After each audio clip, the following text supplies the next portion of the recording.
আজকের নিবেদন কল্পতরু উৎসব। আমি এসেছি টালিগঞ্জ করুণাময়ী কালীমায়ের মন্দিরে। এই দিন ঠাকুর রামকৃষ্ণ পরমহংস দেবের অনুগামীরা ঠাকুর রামকৃষ্ণ দেবকে ঈশ্বরের অবতার বলে ঘোষণা করেছে। 1886 সালের 1 জানুয়ারি প্রথম কল্পতরু উৎসব শুরু হয়েছিল। এই উৎসবকে কল্পতরু উৎসব কেন বলা হয়? শোনা যায় যে দেবতা ও অসুরদের সমুদ্র মন্থনের সময় অমৃত, লক্ষ্মীদেবী, ঐরাবত হাতি ইত্যাদির সঙ্গে একটি বৃক্ষ উঠে আসে, যাকে বলা হয়ে থাকে পারিজাত বৃক্ষ। পরবর্তীকালে দেবরাজ ইন্দ্রর নন্দনকাননে এই পারিজাত বৃক্ষ স্থান পায়। শ্রীকৃষ্ণর স্ত্রী সত্যভামার আবদারে শ্রীকৃষ্ণ পৃথিবীতে নিয়ে এসেছিলেন এই বৃক্ষকে।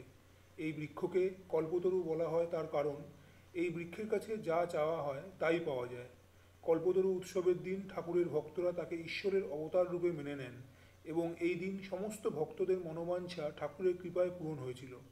ভক্তদের বিশ্বাস, এই দিন শ্রীরামকৃষ্ণদেব সকলের মনের ইচ্ছা পূরণ করেন। সেই থেকেই এই উৎসব কল্পতরু উৎসব নামে পরিচিত। সকলেই তোমারই ইচ্ছা, ইচ্ছাময়ী তারা তুমি, তোমার কর্ম তুমি করো মা, লোকে বলে করি আমি।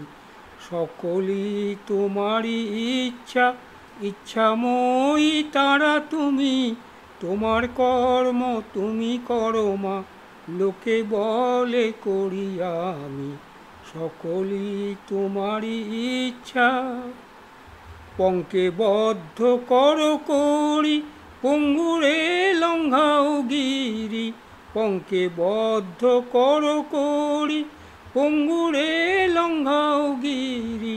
কারে দেও মা ব্রহ্মপদ, কারে করো অধোগামী, কারে দেও মা ব্রহ্মপদ, কারে করো অধোগামী।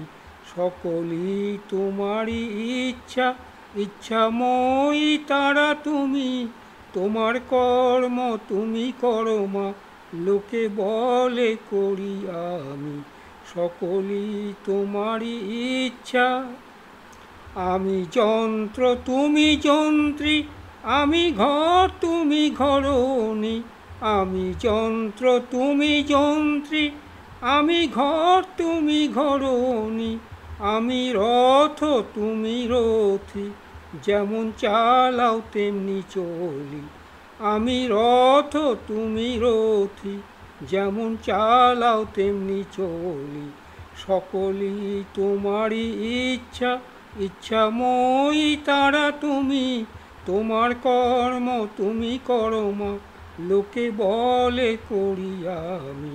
সকলেই তোমারই ইচ্ছা, ইচ্ছাময়ী তারা তুমি, তোমার কর্ম তুমি করো মা, লোকে বলে করি আমি। সকলেই তোমারই ইচ্ছা।